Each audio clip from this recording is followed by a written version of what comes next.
Welcome to నిప్పు లాంటి నిజం.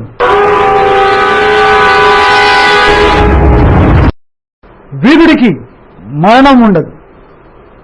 శత్రువుకు వెన్ను చూపని వాడే నిజమైన ధీరుడు. ఆజాద్ హింద్ ఫౌజ్ సర్వసేనాని నేతాజీ సుభాష్ చంద్రబోసుకు ఈ మాటలు సరిగ్గా సరిపోతాయి. ఎందుకంటే బోస్ జననమే మనకు తెలుసు, కానీ మరణం ఎవ్వరికీ తెలియదు. అందుకే బోస్ జీవితం మిస్టరీగా మారితే అతని మరణం మిస్టరీగా మిగిలింది. ఇదే ఈనాటి నిప్పు లాంటి నిజం.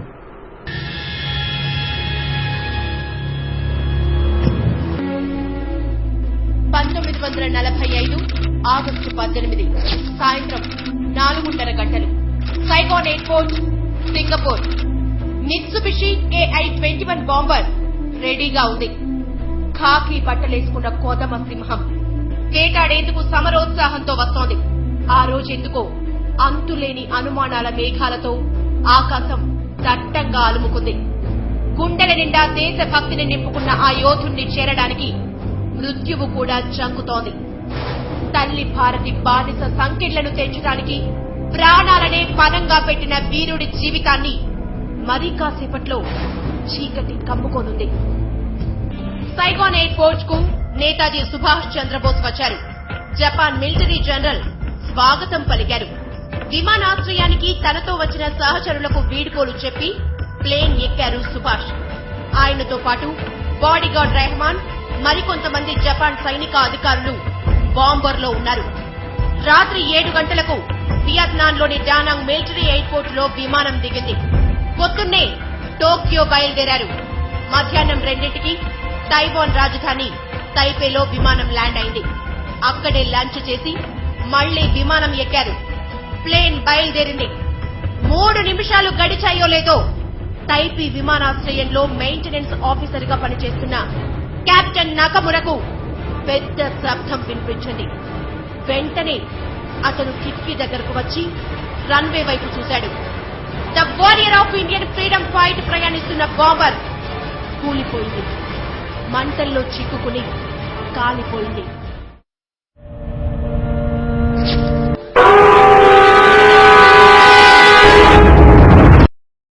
స్వేచ్ఛ ఎవరో ఇచ్చేది కాదు, ఎవరికి వారు తీసుకోవాల్సిందే. మరి ఫ్రీడమ్ ఎలా వస్తుంది? ఫైటింగ్ చేయాలి. అయితే ఫైటింగ్ ఎలా చేయాలి? ఈ ప్రశ్నకు బోస్ ఆన్సర్ తుపాకీ. దీనికి గాంధీజీ నో అన్నారు. కాంగ్రెస్ లో విభేదాలు. సత్యాగ్రహానికి మించిన ఆయుధం ఉంటుందా అని గాంధీ మహాత్ముడు.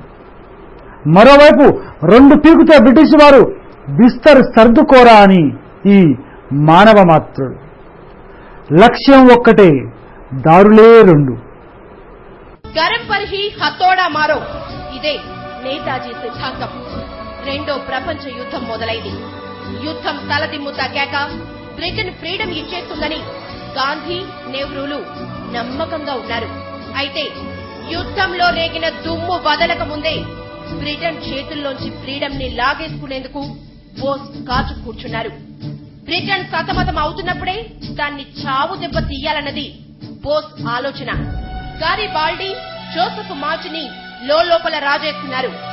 కటక్ స్టివార్డ్ స్కూల్లో చదువుకుంటున్నప్పుడు మొదటిసారి గారి, మాజినీల గురించి విన్నాడు బోస్. అక్కడే రేవన్ షా కాలేజియేట్ స్కూల్లో వాళ్ల గురించి చదివాడు. ఇద్దరు ఇటాలియన్ లీడర్, కొత్త ఆలోచనలతో దేశానికి కొత్త రక్తం ఎక్కించిన వారు. ఒకరు నేషనల్ హీరో, ఇంకొకరు సోల్ ఆఫ్ ఇటలీ. వాళ్లు ఆవహించారు బోస్ ని. బ్రిటన్ ను తరిమి కొట్టాక ఇండియాని కొన్నాళ్లైనా ఇటలీ, టర్కీల్లా సోషలిస్ట్ నియంతృత్వంలో నడిపించాలన్నది నేతాజీ కల. టెల్లోడి డిసిప్లిన్ కూడా నచ్చుతుంది. కానీ ఆ జులుం దాన్నే భరించలేకపోతున్నాడు. నేతాజీ ఆలోచనలు ఇలా ఉంటే గాంధీ ఇంకో రకంగా ఆలోచిస్తున్నారు. అహింస అంటున్నారు. గాంధీజీ సిద్ధాంతం బోస్ కి నచ్చలేదు. బోస్ దూకుడుని గాంధీజీ మెచ్చలేదు. ఇద్దరిది ఒకే గమ్యం, దారులు వేరు. శత్రువుకు గాంధీజీ చెంపను చూపిస్తే నేతాజీ చూపుడు వేలిని చూపిస్తున్నాడు. స్వరాజ్యం కోసం తుపాకీ పట్టాల్సిందేనని అన్నవారెవరు సహజంగానే మహాత్ముడికి నచ్చరు. ఇప్పుడు బోస్. దీంతో కాంగ్రెస్ లో బోస్ ఎక్కువ రోజులు ఉండలేకపోయారు. బ్రిటన్ తరపున ఇండియా కూడా ప్రపంచ యుద్ధంలోకి వచ్చేస్తోందని వైస్రాయ్ లిన్ లితిగో ప్రకటించడంతో బోస్ లో కోపం కట్టలు తెంచుకుంది. నేతాజీ తిరగబడ్డాడు. మనది కాని యుద్ధాన్ని మనం చేయడం ఏంటని గాంధీజీని ప్రశ్నించాడు. కాంగ్రెస్ అయోమయంలో ఉంది. కానీ బోస్ కు క్లారిటీ ఉంది. మొత్తం కలకత్తాని వెనకేసుకుని గల్లీ గల్లీ తిరిగాడు. గో బ్యాక్ అని గర్జించాడు. జైల్లో పడ్డాడు. వారం రోజులు అన్నం నీళ్లు ముట్టకుండా జైల్లో హంగర్ స్ట్రైక్ చేసి విడుదలయ్యాడు. అయితే దేశం దాటకుండా బ్రిటిష్ ప్రభుత్వం సుభాష్ ను హౌస్ అరెస్ట్ చేసింది. చుట్టూ నిఘా పెట్టింది. బోస్ దేశం దాటితే ఏమవుతుంది? దాటకుండానే 7 చెరువుల నీళ్లు తాగిస్తున్నాడు. దాటితే 7 ఖండాల శత్రువుల్ని పోగేస్తాడు. Russia, Germany, Japan, Italy, Croatia, Thailand, Burma, Philippines ఇవన్నీ బ్రిటన్ కి వ్యతిరేకం. అన్నింటినీ కలుపుకొని బ్రిటన్ ని ఒక ఆట ఆడుకుంటాడు. బోస్ ప్లాన్లు వేస్తున్నాడు. ఒక విషయం క్లియర్ గా అర్థమైంది. యుద్ధం పూర్తయ్యే వరకు తనను వదిలిపెట్టారు. వార్లో గెలిస్తే దేశాన్ని వదిలిపెట్టారు. ఈ లోపే పొగ పెట్టాలి. జర్మనీతో టైఅప్ అయితే తెల్లోడిని ఇంటికి పంపడం ఈజీ. ఓం శాంతి అంటే లాభం లేదు. బోస్ తప్పించుకున్నాడు. బ్రిటన్ కు మండింది. తప్పించుకున్నవాడు తప్పించుకున్నట్లు ఉండకుండా దేశాలన్నీ తిరగడం ఏంటి? కనిపిస్తే కాల్చి పారేయమని సీక్రెట్ ఏజెంట్లను పంపింది. జర్మనీలో అడుగు పెట్టకముందే సుభాష్ ను చంపేయాలి. కానీ బోసే తన టార్గెట్ ని ఫస్ట్ రీచ్ అయ్యాడు. జర్మనీలో క్షణం ఖాళీగా లేడు. హిట్లర్ ని కలిశాడు. ఇండియా గురించి చెప్పాడు. బెర్లిన్ లో ఒక రేడియో స్టేషన్ ను స్టార్ట్ చేశాడు. స్వతంత్ర భారత నినాదాలు ప్రసారం చేశాడు. జర్మనీకి బందీలుగా ఉన్న 5,000 మంది భారతీయ సైనికులతో ఇండియన్ లీజియన్ ఏర్పాటు చేసుకున్నాడు. జర్మన్ సైన్యంతో కలిసి ఇండియాకు వెళ్లి కవాతు చేస్తే చాలు బ్రిటన్ బెదిరిపోతుందని బోస్ విశ్వాసం. 1941 నుంచి 1943 వరకు ఇదే వ్యూహంతో జర్మనీలోనే ఉండిపోయారు బోస్. అక్కడే ఎమిలీ షెంకల్ ని పెళ్లి చేసుకున్నారు. అక్కడే వారికి అనిత పుట్టింది. అక్కడే జర్మనీపై బోస్ కు భ్రమలు తొలగాయి. హిట్లర్ హ్యాండ్ ఇచ్చాడు. జర్మనీ నుండి బోస్ జపాన్ వెళ్లాడు. అక్కడి నుంచి సింగపూర్ వెళ్లాడు. జర్మనీలో ఎలాగైతే భారతీయులతో సైన్యాన్ని కూడగట్టుకున్నాడో అలాగే Burma, Malaysia, Sumatra, Philippines, Shanghai, Hong Kong, Taiwan, జావాలోని 40,000 మంది భారతీయులతో సైన్యాన్ని సిద్ధం చేశాడు. అదే ఇండియన్ నేషనల్ ఆర్మీ. అదే ఆజాద్ హింద్ ఫౌజ్. రక్తాన్ని ధారపోయండి, స్వాతంత్ర్యాన్ని ఇస్తాను. చలో ఢిల్లీ అన్నాడు. జై హింద్ అని గర్జించాడు. ఇంఫాలా, కోహిమాలను ఆక్రమించి అస్సాంలోకి అడుగు పెట్టాలన్నది ఆజాద్ హింద్ ఫౌజ్ ప్లాన్. అయితే ఓ దిక్కు ప్రకృతి, మరో దిక్కు ఆహారం, ఆయుధాలు, రవాణా అవసరాల కొరత భారత జాతీయ సైన్యాన్ని దారుణంగా దెబ్బతీశాయి. ఈలోగా భారీ సైనిక బలగాలను సమకూర్చుకున్న బ్రిటన్, దాని మిత్రపక్షాలు దాడులను తీవ్రతరం చేశాయి. రెండో ప్రపంచ యుద్ధ శక్తులైన జర్మనీ, ఇటలీ, జపాన్ దారుణంగా దెబ్బతిన్నాయి. బ్రిటన్, అమెరికా పక్షాలు విజయం సాధించాయి. చరిత్ర గతి మారింది. 1945 ఆగస్టు 15న జపాన్ తన ఓటమిని అంగీకరించింది. దీంతో అనివార్యంగా భారత జాతీయ సైన్యం కూడా యుద్ధ రంగం నుండి తప్పుకుంది. 1945 ఆగస్టు 15న సింగపూర్ నుండి నేతాజీ ఆఖరి ప్రసంగం. ఆ తర్వాత ఆగస్టు 18న నేతాజీ ప్రయాణిస్తున్న విమానం కూలింది. ఆగస్టు 19న నేతాజీ మరణించినట్లు జపాన్ రేడియో ప్రకటించింది.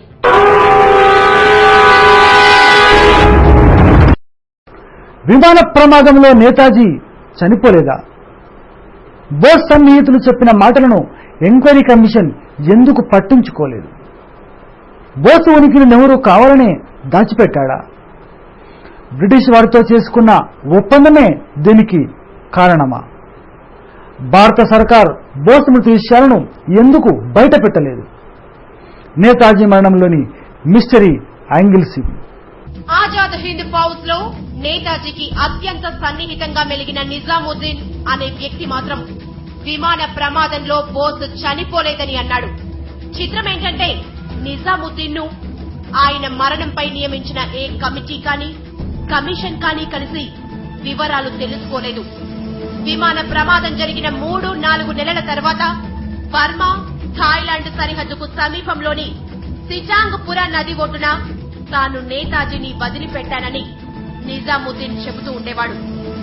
నిజాముద్దీన్ ఒక్కడే కాదు, నేతాజీ మరణంపై విచారణ చేపట్టిన ముఖర్జీ కమిషన్ 1945 సంవత్సరంలో తైవాన్ లో ఏ విమానము కూలిపోలేదని నిర్ధారించింది. దీన్ని సమర్థిస్తూ అమెరికా ప్రభుత్వం కూడా కమిషన్ కు లేఖ రాసింది. ఇంతేకాదు, టోక్యో రెంకోజీ టెంపుల్లో ఉన్నవి అసలు నేతాజీ అస్థికలే కావంది. ఆ రోజు ప్రమాదంలో గాయపడ్డ వ్యక్తులకు ట్రీట్మెంట్ చేసిన వైద్యుల కేసు షీట్లలో సుభాష్ చంద్రబోస్ పేరు లేదంది. మరి విమాన ప్రమాదంలో సేఫ్ గా బయటపడితే బోస్ ఎక్కడికి వెళ్లారు?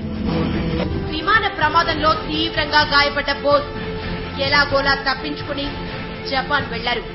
అక్కడి నుంచి రష్యా చేరుకున్నారు. అయితే రష్యన్ ఆర్మీ బోస్ ను అరెస్టు చేసింది. సోవియట్ లో భారత రాయబారులుగా పనిచేసిన సర్వేపల్లి రాధాకృష్ణన్, విజయలక్ష్మి పండిట్లకు ఈ విషయం తెలుసు. అయితే జవహర్ లాల్ నెహ్రూ బయటి ప్రపంచానికి బోస్ గురించి నిజాలు చెప్పవద్దన్నారట. ఎందుకంటే భారతదేశానికి స్వాతంత్ర్యం ఇచ్చేటప్పుడు బ్రిటిష్ వారితో అప్పటి కాంగ్రెస్ నాయకులు చేసుకున్న ఒప్పందమే కారణమన్న వాదనలు ప్రచారంలో ఉన్నాయి. విమాన ప్రమాదంలో బోసు చనిపోలేదని స్ట్రాంగ్ గా నమ్మిన బ్రిటన్ ఒకవేళ ఆయన తిరిగి ఇండియాకు వస్తే తమకు అప్పగించాలని కండిషన్ పెట్టిందట. దీంతో నేతాజీ బతికి ఉన్నట్లు తెలిస్తే చిక్కులు వస్తాయనే భయంతోనే నెహ్రూ సీక్రెట్ గా ఉంచినట్లు ఓ వాదన ఉంది. ఒకవేళ ఒప్పందానికి కట్టుబడి నేతాజీని బ్రిటన్ కు అప్పగించాల్సి వస్తే దేశ ప్రజల నుండి తీవ్ర వ్యతిరేకతను ఎదుర్కోవాల్సి వస్తుందనే నెహ్రూ అలా వ్యవహరించారని చాలా మంది భావిస్తారు. 1945 తర్వాత నేతాజీ కనీసం 10 సంవత్సరాల పాటు బతికే ఉన్నారన్న స్పష్టమైన ఆధారాలను న్యాయవాది జోయ్దీప్ ముఖర్జీ సుప్రీంకోర్టు ముందు ఉంచారు. సుప్రీంలో జోయ్దీప్ ప్రవేశపెట్టిన రష్యా సైనిక పత్రాల ప్రకారం 1945 విమాన ప్రమాదంలో నేతాజీ చనిపోయినట్లు ఎక్కడా లేదు. భారత్ కోరితే నేతాజీకి సంబంధించిన కేజీబీ ఫైల్స్ ను ఇవ్వడానికి తాము సిద్ధంగా ఉన్నామని రష్యా ప్రభుత్వం చెప్పినా అప్పటి కాంగ్రెస్ గవర్నమెంట్ లైట్ తీసుకుందని జోయ్దీప్ ముఖర్జీ సుప్రీంకోర్టు దృష్టికి తీసుకువెళ్లారు. రష్యన్ మిలిటరీకి సంబంధించి మరికొన్ని సీక్రెట్ పేపర్స్ తో పాటు బోస్ కూతురు స్వేతిన నుండి సంపాదించిన రష్యా కమ్యూనిస్టు పార్టీ సమావేశాల ప్రతులను కోర్టుకు సమర్పించారు.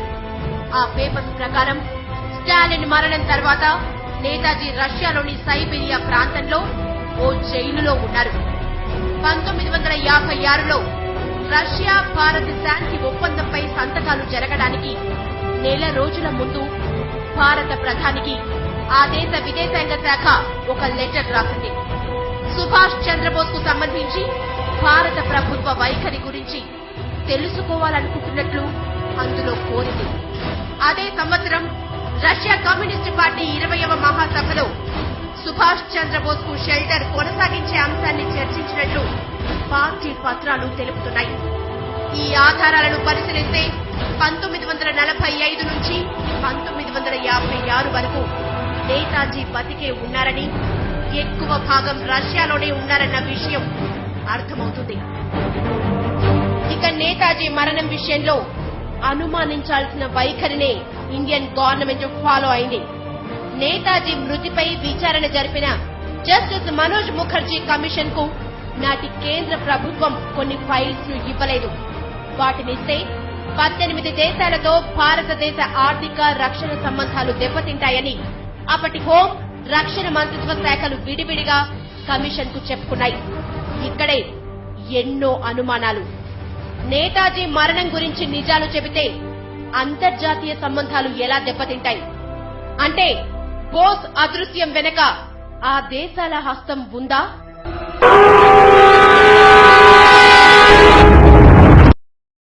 నేతాజీ బతికి ఉన్న విషయం గాంధీ నెహ్రూలకు తెలుసా?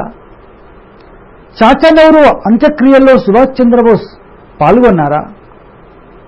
స్వాతంత్ర్యం కోసం బ్రిటిష్ వారితో చేసుకున్న భారత ఒప్పందంలో బోస్ ప్రస్తావన ఉందా?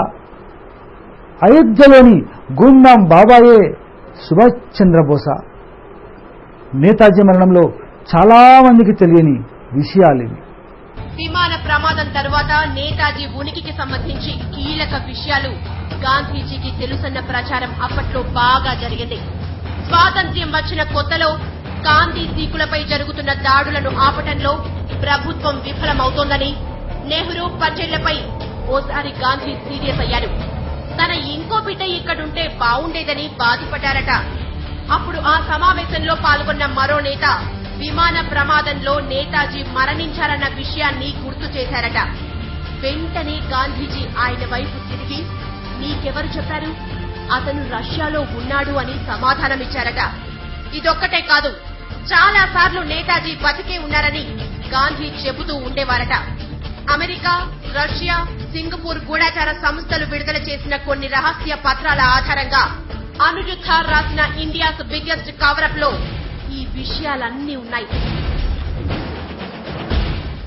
మే 28, 1964 ప్రపంచానికి నేతాజీ ఉనికి గురించి తెలిసిన రోజు.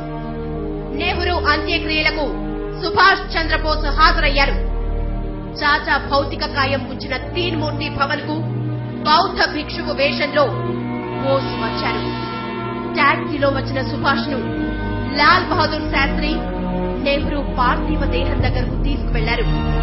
కొద్దిసేపు బోస్ అక్కడే ఉన్నారు. ఆ తర్వాత చాచా ధీరత్వాన్ని మెచ్చుకుంటూ అక్కడి ఓ పుస్తకంలో సంతకం కూడా చేశారు.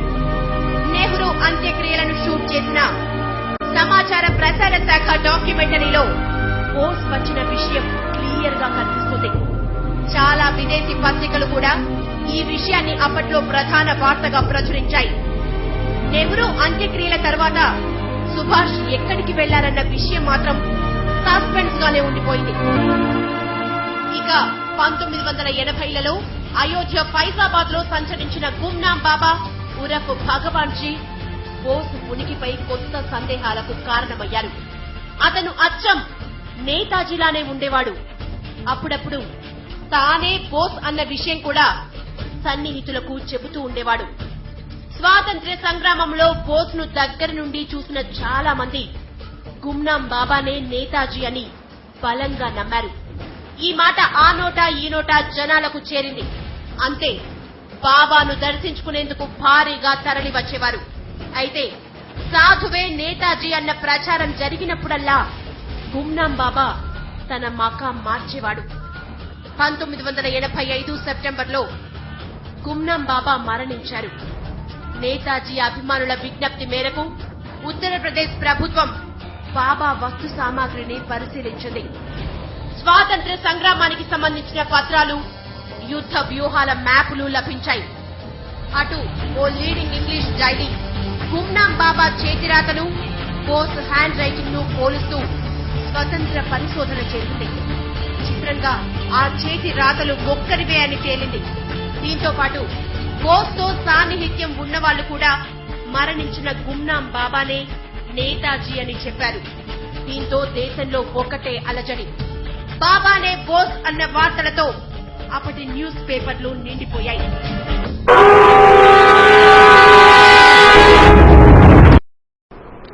అయితే బోస్ మరణం గురించి అంత విస్తృతంగా ప్రచారం ఎందుకు జరిగింది? అగ్రరాజ్యాల కుట్ర ఏమైనా ఉందా? డే బై డే చంద్రబోస్కు పెరుగుతున్న ఇమేజ్ అప్పటి కాంగ్రెస్ నేతల్లో గుబులు పుట్టించిందా? బోస్ బతికి ఉంటే అప్పుడు దేశ విభజన జరిగి ఉండేది కాదా? విమాన ప్రమాదం నుండి బోస్ బతికి బయటపడినా ఇండియాకు ఎందుకు తిరిగి రాలేదు? కావాలనే నేతాజీ అదృశ్యమయ్యారా? అఖండ భారతం స్వరాజ్యం, ఇవి సుభాష్ చంద్రబోస్ లక్ష్యాలు. నేతాజీ సభలకు వేలాదిగా తరలివచ్చే ప్రజలకు ఆయన ఒక ఫ్యూచర్ లీడర్, రవీంద్రుడి జనగణమనలోని అధినాయకుడు. 1947 కన్నా ముందే భారత్ ను స్వతంత్ర దేశంగా ప్రకటించి ప్రవాస ప్రభుత్వాన్ని కూడా ఏర్పాటు చేసిన నేతాజీ సుభాష్ చంద్రబోస్ 1945లో చనిపోయినట్లు వచ్చిన వార్తల వెనుక అగ్రరాజ్యాల కుట్ర ఉందన్న విమర్శలు ఉన్నాయి. నేతాజీ పాపులారిటీ రోజు రోజుకు పెరుగుతుండటంతో ఓర్వలేని నాటి జాతీయ నేతలు తమ రాజకీయ ప్రయోజనాల కోసం ఆ ప్రచారాలకు గొంతు కలిపారన్నది కొంతమంది విమర్శ. ఇక నేతాజీ నాయకత్వం కొనసాగి ఉంటే భారతదేశ విభజన జరిగి ఉండేది కాదని, టోటల్ సౌత్ ఏషియా ఒక దేశంగా సూపర్ పవర్ అయ్యేదని నమ్మేవారు చాలా మంది ఉన్నారు. అమెరికా, రష్యా, ఇతర ఐరోపా దేశాల దోపిడీ విధానాలకు బోస్ చెక్ పెట్టేవారని, అందువల్లే అంతా కలిసి ఆయన మరణ వార్తను విస్తృతంగా ప్రచారం చేశారన్న ఓ బలమైన వాదన కూడా ఉంది. బ్రిటిష్ వాళ్లకు వ్యతిరేకంగా పోరాడుతున్న జర్మనీ, ఇటలీ, జపాన్ దేశాల సహాయంతో భారతదేశానికి స్వాతంత్ర్యం తీసుకురావాలన్నది నేతాజీ వ్యూహం. అయితే ఆయన అనుకున్నట్లు జరగలేదు. జర్మనీ, జపాన్ దేశాలు అమెరికా, బ్రిటన్, ఫ్రాన్స్, రష్యాలకు లొంగిపోయాయి. పోయాయి. లొంగుబాటు లాంఛనాలు పూర్తయ్యేలోపు Burma Aung San defence army, Azad Hind ఫౌజ్లతో కలిసి బ్రిటిష్ వాళ్లతో ఫైట్ చేయొచ్చని నేతాజీ స్కెచ్ వేశారు. అయితే బర్మా సడన్ గా చేతులెత్తేసింది. బ్రిటిష్ వారికి మద్దతు పలికింది. ఈ పరిణామంతో నేతాజీ షాక్ అయ్యారు. మరోవైపు బ్రిటన్ సేనలు సింగపూర్ ను ముట్టడించేందుకు బయలుదేరాయి. ఈ స్థితిలో అంగబలం, ఆర్థిక బలం కరువై నేతాజీ అజ్ఞాతంలోకి వెళ్లిపోయి ఉంటారన్నది ఒక వాదన. ఆధునిక భారత చరిత్రలో నేతాజీ సుభాష్ చంద్రబోస్ ఓ యుగ పురుషుడు. బ్రిటిష్ వలస పాలకుల నిర్బంధం నుండి తప్పించుకుని కట్టుబట్టలతో జర్మనీ, జపాన్లకు వెళ్లి భారత సైన్యాన్ని నిర్మించిన యోధుడు. రవి అస్తమించని బ్రిటిష్ సామ్రాజ్యాన్ని గడగడలాడించిన ధీరుడు. నిజానికి భారతదేశానికి స్వాతంత్ర్యం రావడానికి నేతాజీనే కారణమని బ్రిటన్ కూడా ఒప్పుకుంది. 1857 సిపాయిల తిరుగుబాటు తర్వాత నేతాజీ జరిపిన సాయుధ పోరాటమే తమను ఎంతో భయపెట్టిందని అంది. ఒకటి మాత్రం నిజం, వ్యక్తులు మరణించవచ్చు, కానీ వారి మహోన్నతమైన ఆలోచనలు వందలు వేలుగా పునరుజ్జీవనం పొందుతాయి, జాతిని భవితను నడిపిస్తాయి. నేతాజీ అమరుడు. ఆయనకు జననమే కాని మరణం లేదు. కావాలంటే ఏ హిస్టరీ బుక్ అయినా తెరిచి చూడండి, ఏ దేశ భక్తుడినైనా తరచి అడగండి. ఇవాళ్టికి నేతాజీ స్ఫూర్తి భారతీయుల గుండెల్లో రగులుతూనే ఉంది. మువ్వన్నెల జెండా మధ్య ధర్మ చక్రమై గణతంత్రాన్ని నడిపిస్తోంది. శతాబ్దాలు గడిచాయి. ఎన్నో కమిటీలు, కమిషన్లు బీభత్సమైన పరిశోధనలు చేశాయి. అయినా నేతాజీ ఎలా చనిపోయారన్నది ఇప్పటికీ తెలుసుకోలేకపోయారు. ఇది ఇప్పటికీ మిస్టరీగానే మిగిలింది. ఇదే ఈనాటి నిప్పు లాంటి నిజం. మరో ఎపిసోడ్లో మళ్ళీ కలుసుకుందాం. కీప్ వాచింగ్ మీ టీవీ. Bye bye.